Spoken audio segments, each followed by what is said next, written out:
Yung mga nabubulok ka from dito sa dulo, alisin natin siya. Anak niya, only 50 pesos. May anak na siya, nakapag-propa pa kami ng mga dahon. So, ito ka from yung halagang 150 na binili ni Ate Doris sa Mines View, Baguio City. Ayan, apat na ano siya. Mayroon pa nga dito, parang 5 puno siya.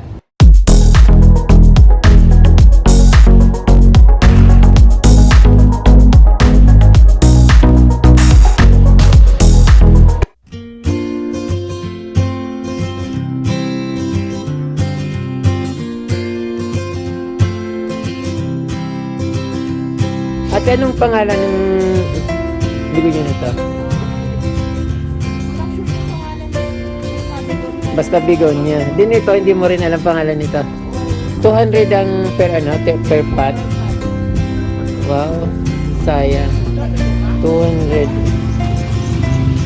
Then ito yung 150 lang ito, no? 150. Mga rare na bigonya mga ka-from dito sa La Trinidad Benguet.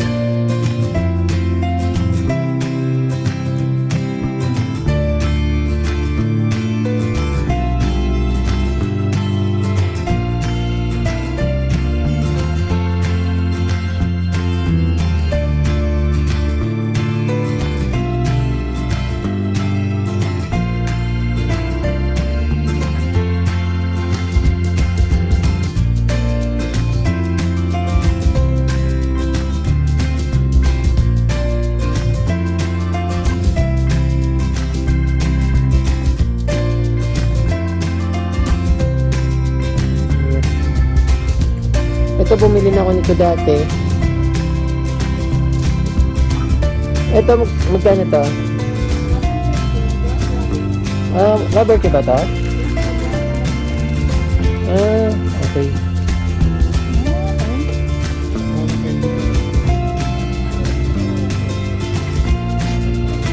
Ang dami niyang halaman dito. Yung Pipiromia Wintermelon po, magkano? 150.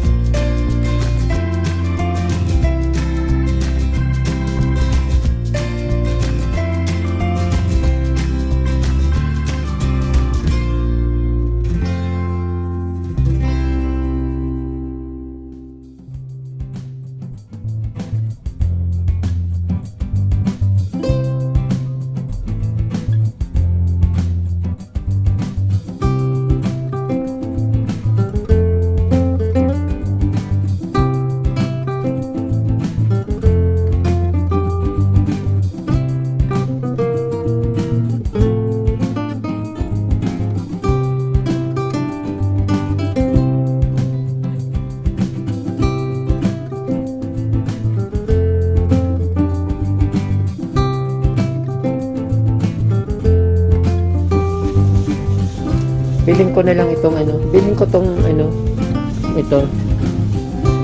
Hindi ba ito mamamatay, miss? Mahalin ko lang, sir. Anong klaseng pagmamahal ibibigay ko? Todo.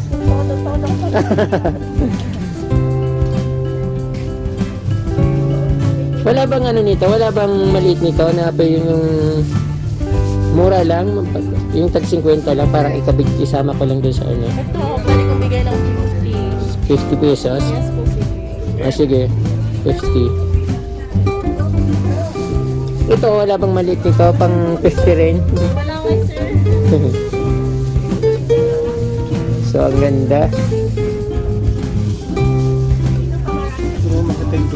Magkano po yung ate lahat? Yung 200, 200, tapos 50 pesos, bali ito 50 yung bigonya ko.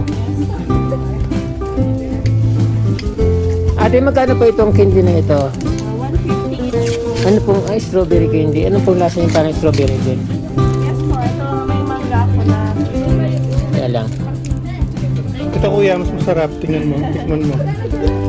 Pwede bang libre na ba ito isang Oo, yan. parang candy na mangga? Masarap nga. Ate, magkano po itong strawberry dito sa Yung malalaki, kalahating kilo, 220. kalahating kilo na ito, to 20. Ang lalaki, ang gaganda. Matamis po ba ito? Medyo hindi naman ganun katamis, pero may asin. May asim. Pero tatagal yan. Oo. Parang ikaw. Itong 200 pesos yung mango. 150. 150 din yung strawberry, 150 rin. Ayun, wow, mura pala ito. Mura pero hindi ko afford. Tapos yung strawberry jam, 2 for 180. So, pwede kong bigyan ng 4, 200. Apat 200. So pang yung na lang ate, yung bigonya ko na lang, yung bigonya na lang babayaran ko. Tatagal sigurado 'yan. Yes po.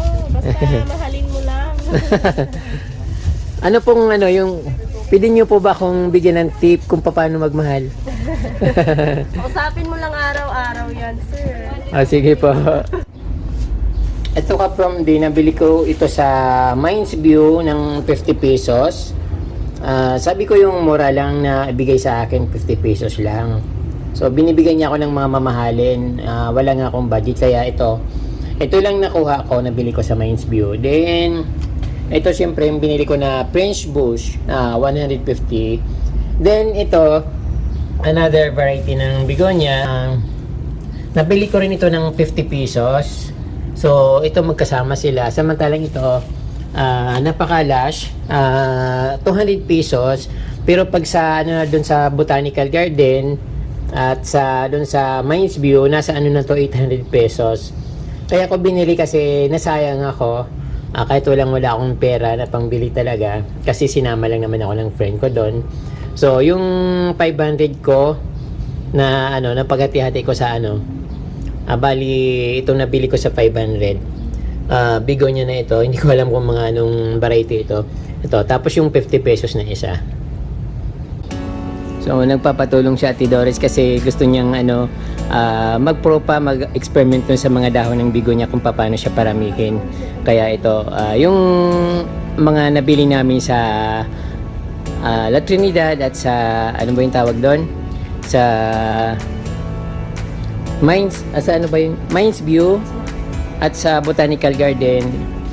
Ito yung mga yung mga nabili namin doon sa Botanical Garden. So yung mga begonia na ito kay Ate Doris, bawat isa niyan is 150. So kumuha na ako ng mga dahon, pinupropa namin kasi nag-experiment kami. So ayan ang gaganda, di ba mga kapamilya? So Holland begonia. Saan ka ba naman makakita ng 150 na ganito kalalaki? So binawasan ko na yung kapamilya. Yung mga dahon niya, at least sa tagli-5 dahon siya, so marami na akong napropa, nilagay namin doon sa planggana. Then ito pa 150 each, nabawasan na yung mga dahon niya kasi nga namin, nag-experiment kami para dumami yung begonia dito. So ayun, napakahilig kasi ni Ate Doris sa mga halaman. So ngayon naman, dati croton yung pinagkakabalan niya. Ngayon naman begonia kasi na engganyo siya sa mga kulay na magaganda. Kaya ito, mag-experiment kami. So ito po mga kapamilya, dahil napaka-lush nung nabili namin na begonia, babawasan namin ng dahon para mag-experiment.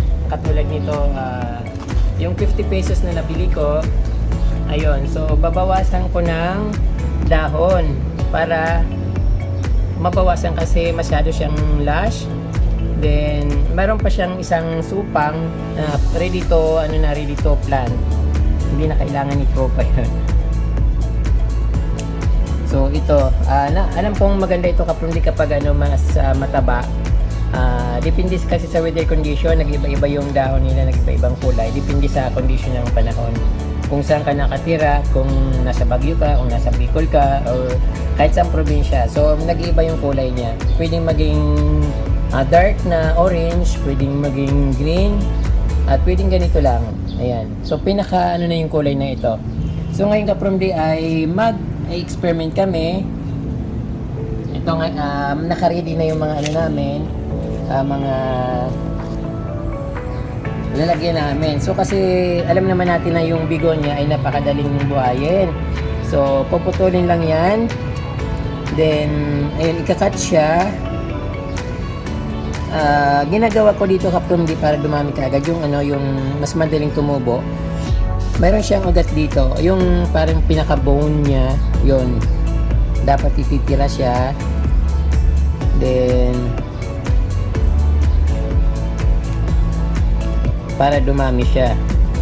So sa amin kasi ka-from di sa Bicol, tumutubo na lang siya kusa basta nahulog yung dahon sa soil, naka ano siya sa soil, nakalapat siya sa soil, kusa siyang nabubuhay.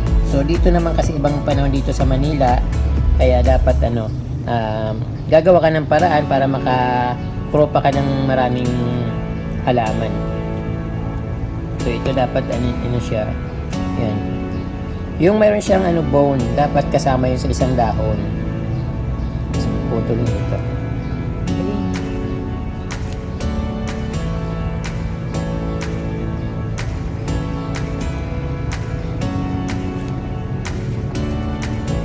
So, ayun, okay na ito ka-from D, na ano na natin, na paghati-hati na natin, na trim na natin. So, kailangan lang ilapat yung pinakapuno niya sa lupa.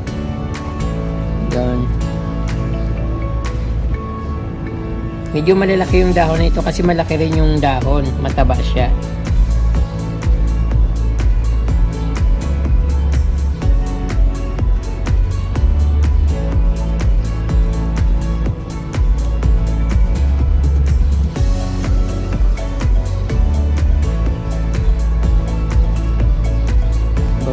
Hatiin pa natin to kasi masyadong malaki.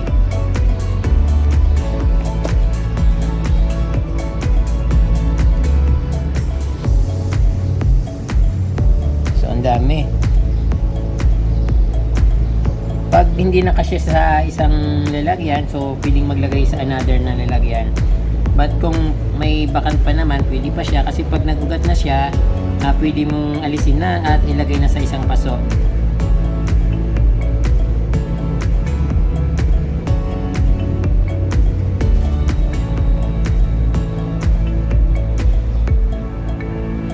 After nito ka-from D, dahil nandito tayo sa mainit na lugar, Metro Manila, pagkatapos ito ay lalagyan natin ng cover para hindi siya matuyo ng araw. Ika.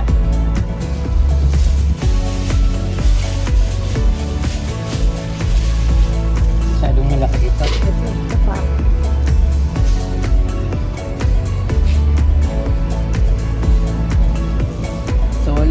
Ilalagay natin sa plastic. Then, tika lang, isprayan ko ng konti.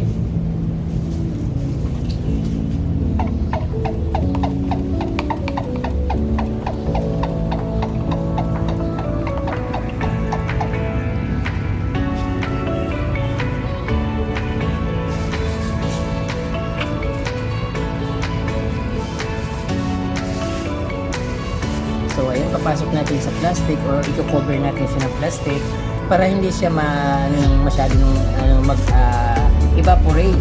Kasi pag pinabayaan natin na dito sa Metro Manila kasi sobrang init, pag nag-evaporate yung dahon niya, ay yung water sa loob, siya, madidehydrates, matutuyo na siya ng tuluyan hanggat wala ka nang mapapaligosa. Kaya dapat may cover. So ayan, tapos na tayo sa isang dahon na pagpropa. Another ito ka-from D kasi masyadong lush, ayun, binawasan ulit ng dahon. Same rin po, same processing ang gagawin. So gugupitin lang. Ayun.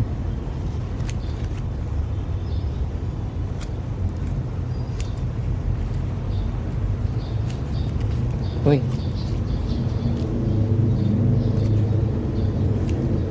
Yung mga nabubulok ka-from D dito sa dulo, alisin natin siya. Kasi yun ang pagsisimula ng mabubulok na siya tuluyan. Kaya dapat pinuputol yung nabubulok na dahon sa dulo.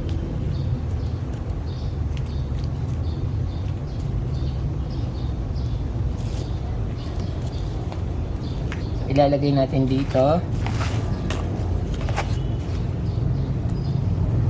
Ano to?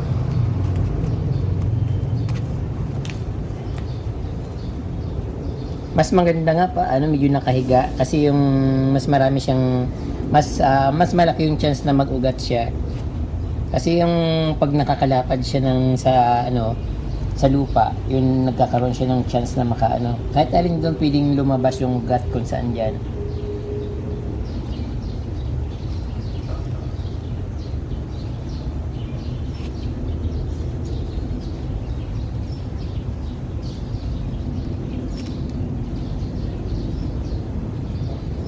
So, ayun.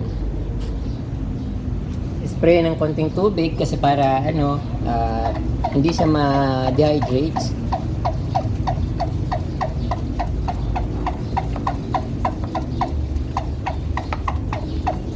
So, okay na yon. Hindi consumable masyado yung tubig ng hindi siya matako sa tubig, mga kapromde, kasi yung tubig na nga yung loob ng katawan niya, yung tangkay niya.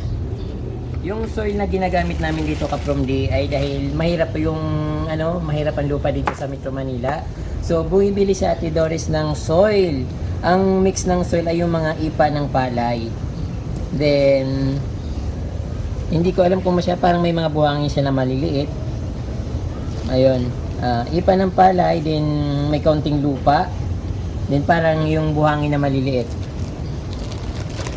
Yun. Tapos then siyempre imi-mix yung nandito na mga yan lang sa tabi-tabi na lupa.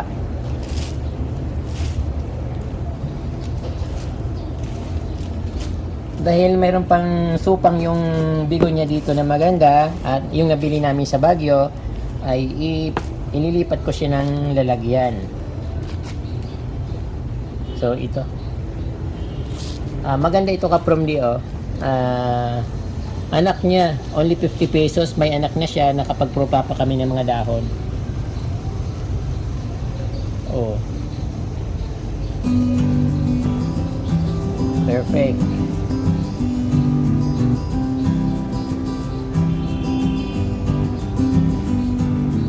Dahil nahiwalay siya dun sa sa puno niya, so dapat lagyan natin ng diligan natin ng konti. So sprayan natin para hindi siya mag-dry.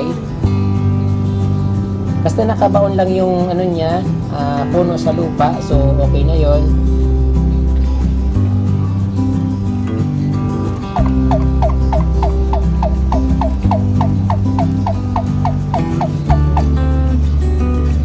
Okay na yan.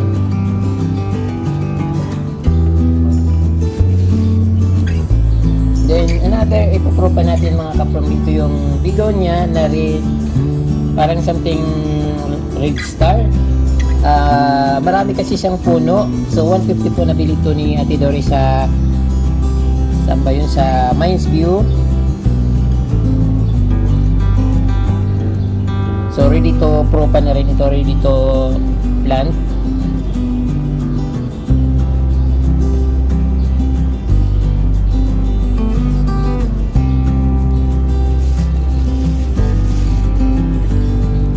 So ayan po, hindi po masilan yung bigo niya sa lupa. Kahit kaunting lupa lang, basta man nakadikit yung puno niya sa mag-uugat siya na mag-uugat. At yun, okay na ulit siya. Spray ng konti para hindi matuyo yung puno niya.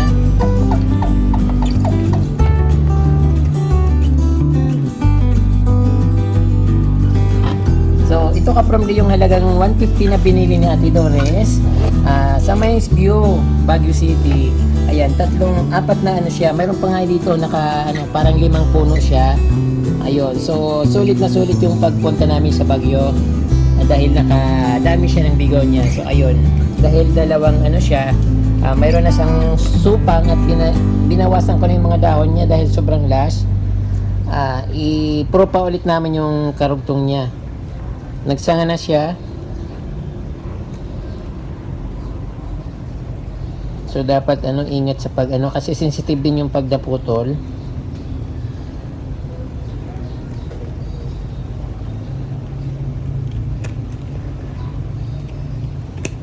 Ayun, ang laki ng puno.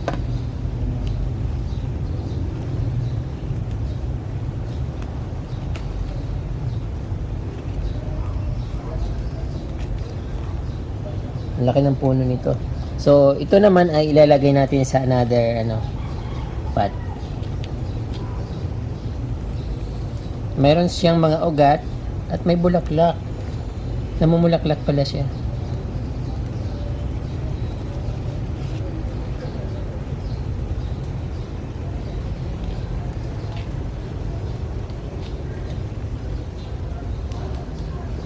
Sprayan natin ulit para maka-absorb siya ng konting water para hindi siya ma-dry.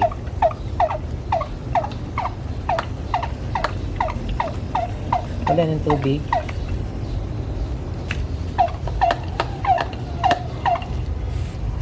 Okay.